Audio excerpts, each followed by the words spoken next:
I'm not even gonna hide him. Harley K. All right. Thanks for tuning in. Just gonna do a little time-lapse drawing thing. It's my first painting with markers. Painting with markers. I like it. But yeah, we're just gonna time-lapse through this. I'm gonna explain a few things, but the main point of this video is testing quality of markers, which it did not start out that way. It actually started out just me kind of drawing on camera because there's a few YouTubers that I like that do that, but it turned out well, honestly. I'm doing a piece that I had kind of sketched out before. Just when I had the free time, I just kind of sketch on paper, and then if I like it, I turn it into something. But this is my first time using markers, and the first set of markers I'll be using for half of this will be dollar store markers. So these markers for $1, and I'll go through the quality of them and how they worked and how it went. But first step of any art thing, I believe, at least mine, was sketching it out on a piece of paper. So I used pencil so that if I made a mistake, I can erase it and I can test out different things. Because as you'll see, the reference that I used, which is a sketch that I did earlier, will actually have some key differences, just depending on what I drew and what I wanted to draw. It keeps the similar structure, but I move some objects, I add some objects in, I take some objects out. And I think it turned out a lot better in my final draft. Sorry, not my original draft. For now, I'm just going to talk to fill in the space though as I do that. A second layer of pencil will be going down, this time a little bit darker. I'm adding some shading on the mouth just so it looked right during the video. Yeah, I'm making it darker. I'm making lines like solidified, and it's also giving me a chance to go over it again and just make sure that I had everything correct as I was going, because sometimes I forget about things, certain details, and then I fix it as I go. But one more thick line will be going down, solidifying everything in there. As you'll see later on, I do change a few things, and I also do skip ahead a few times because I don't want this video to be too long, but I still wanted it there.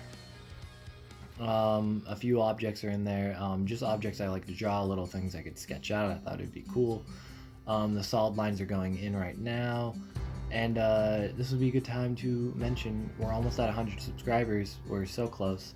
And it'd be really cool if you share this video, like this video, and subscribe, because it's really awesome to me. It's not even a thing I'm like, well, I'm proud of it, of course, but it's not a career for me. It's just something I like to do. But it's awesome to know that I'm growing a fan base and I'm getting a lot of more diverse people checking in rather than people I know. Now that the solid lines are down, I am taking a moment to take it off the paper, and then I started coloring with the markers. Now, a thing I noticed quite early on is that these bled through a lot. Like, I would barely touch and it would start bleeding through a bunch, which is a good thing that I took it off in my sketchbook, because it did start bleeding through a lot, and it could just be my technique or it could be the markers, but I'm pretty sure it was the markers. Another thing with these markers, the colors, there wasn't much of a variety. Again, I did pay $1, so I kind of expected it, but it definitely wasn't as vibrant as I thought it would be, and the bleed through really didn't help with blending when I was trying to blend colors. You can see in the tentacle here, yes, that is a tentacle. As I'm trying to blend in colors, the paper becomes soaked.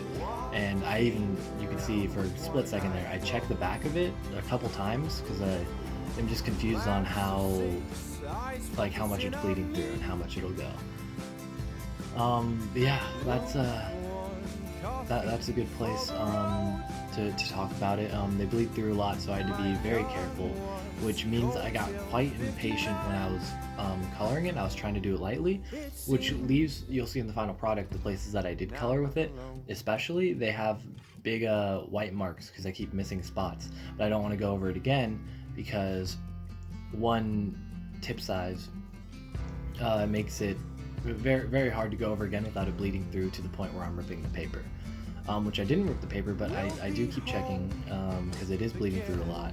I tried to show off a little bit more of the blending of the markers, and as I did that, I quickly realized that these markers were really not doing well for blending, and so it wasn't going to work out. But that's okay. I finished up the portion with the $1 ones, and so then I went to Walmart and I got myself 60 markers for $9. Good markers. They're artist quality. They're still water based like the last ones, but we're gonna see how they go. So I quickly take the black and I start outlining things, finally solidifying it. I color in the mouth a bit. As you can see, I did take a shower in between this and ate some food. But I'm just going through, I'm making lines clear with the black. I'm making lines different sizes to give it more depth, and I'm coloring in the parts that really need to be black. These were really cool because there were multiple types of sides. It was a double-sided marker. So I had one that was a regular and then one that was a little bit smaller in case I needed to go over anything smaller. I was drawing small, which I really loved a lot. The colors in here, so many colors, it's 60 markers. It's kind of cool. Kind of cool. It was amazing to work with. The bleed through still happened, but that could also be my technique, and it wasn't as much. And I can tell that it wasn't as much because I did some more drawings today, and those definitely turned out with less bleed through. But yeah, I'm just coloring in a few more things, adding a lot more doodles, so that it kind of fits in this kind of street art vibe where there's just a bunch of doodles everywhere rather than graffiti like actual street art. Switching up with some color variety, I put my signature on there early just to make sure I knew where it was at. And then this part's going to go increasingly faster. I'm just filling in the background. I want it to look like a complete piece, not a piece with a lot of white in the background. I did skip a few parts, but I mean, it's turning out well. I put a lot of time into this, and I put a lot of resources into this, and $10 was a lot for me at least. But it was definitely worth it because these markers are going to help me a lot in future artworks and in anything else. And as it's finishing up, I think the colors on the more expensive markers, they are very vibrant. You can see in the TV right there, that was probably the best piece of it to show off because I was able to use a lot of colors. They blended well. This one doesn't really show a lot of blending, but I do use blending in another piece of mine. And there's the final product. I tried my best, and there's a lot of streak marks on the parts that I use with the $1 markers. And honestly, I definitely recommend the $10 ones if you really want to get into this for like full pieces. But for now, I'm Harley K, and I don't have an outro. Peace out.